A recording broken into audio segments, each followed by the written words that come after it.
नमस्कार, आप देख रहे हैं दृष्टि न्यूज। मैं हूं आपके साथ वंदना। तो चलिए बढ़ते हैं ताजा खबरों की ओर।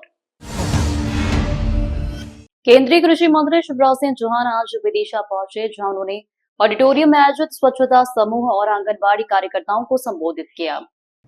इस दौरान उन्होंने कई बहनों से मंच पर राखी बंधवाई और उन्हें इनाम भी दिया। उन्होंने अपने भाषण के दौरान सभी महिलाओं को सशक्त बनने, स्वरोजगार दिलाए जाने के संबंध में भी जानकारी दी। वहीं उन्होंने मीडिया से बात करते हुए पहली बार विदिशा में विभाग अंदाज में अंतर्राष्ट्रीय मुद्दों पर भी अपनी राय रखते हुए अपनी बात कही। उन्होंने अमेरिका का नाम लिए बगैर कहा कि टैरिफ अन्य प्लान को हराने के लिए हमें स्वदेशी अपनाना होगा। घर के रोजमर्रा के उपयोग के सामान हमें भारत में ही और स्थान स्तर पर बने उत्पादन का ही इस्तेमाल करना होगा, जो दूसरे देशों को मुंह तोड़ जवाब होगा। इसके साथ साथ उन्होंने पाकिस्तान को भी खुली चुनौती देते हुए कहा कि आप मामला सिंधु जल समझौते का नहीं है, एक गलत समझौता था जो रद्द कर दिया गया है। अब विषय पाक अधिकृत कश्मीर का है। सभी बहनों को प्रणाम। मैं बहन और बेटियों में ही देवी माँ के दर्शन करता हूँ। उनकी सेवा मेरे लिए देवी मैया की पूजा है।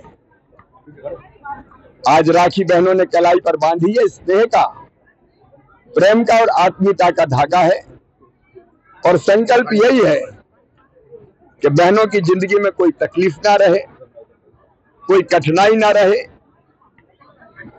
वो मांगने वाली ना रहे कोई बहन, वो आर्थिक रूप से इतनी सशक्त हो कि वो देने वाली बन जाए।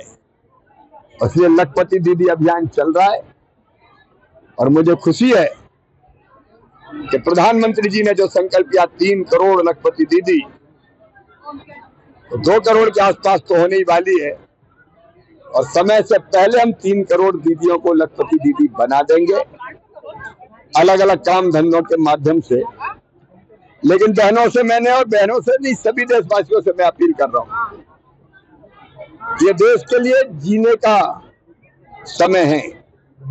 स्वतंत्रता दिवस आ रहा है और देश के लिए जीने का मतलब है एक बड़ा काम कि हम अपने देश में बनी चीजें ही खरीदें, स्वदेशी का उपयोग करें।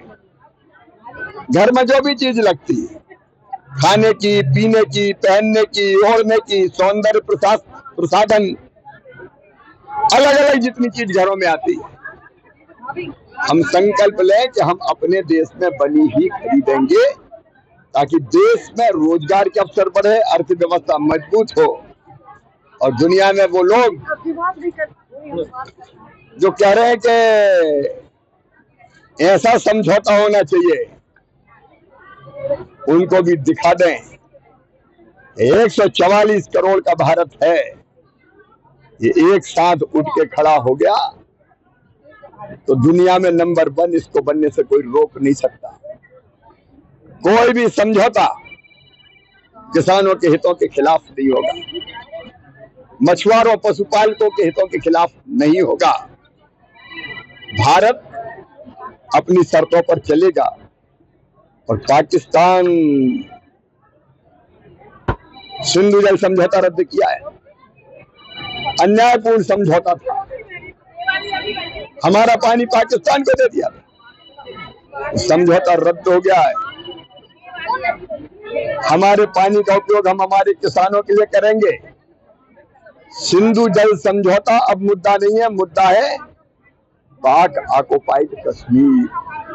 वो हमारा है और हमारा ही होगा।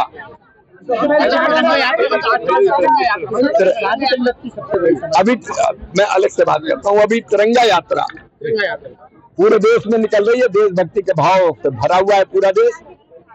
स्वतंत्रता दिवस राष्ट्रीय पर्व है, जन जन का त्योहार है। आज हम भी विदिशा से रायसेन तिरंगा यात्रा अपने साथियों को लेकर निकल रहे हैं। सभी भाई बहनों से अपील है, अपने अपने घर में तिरंगा लहराए, तिरंगा फहराए, झंडा ऊंचा रहे हमारा विजयी विश्व तिरंगा प्यारा। और स्वतंत्रता दिवस को भी इसी संकल्प के साथ मनाए कि हम स्वदेशी अपनाएंगे। किसान भाइयों, खाद की नित्य समीक्षा हो रही है। फर्टिलाइजर मिनिस्ट्री के संपर्क में मैं हूं और जैसे जैसे जरूरत पड़ेगी वो भेजा जाएगा। अंतर्राष्ट्रीय परिस्थितियों के कारण कुछ कठिनाइयां पैदा हुई थी, लेकिन अब पर्याप्त मात्रा में खाद आ रहा है। इस तरह की तमाम खबरों के लिए बने रहिए दृष्टि न्यूज के साथ।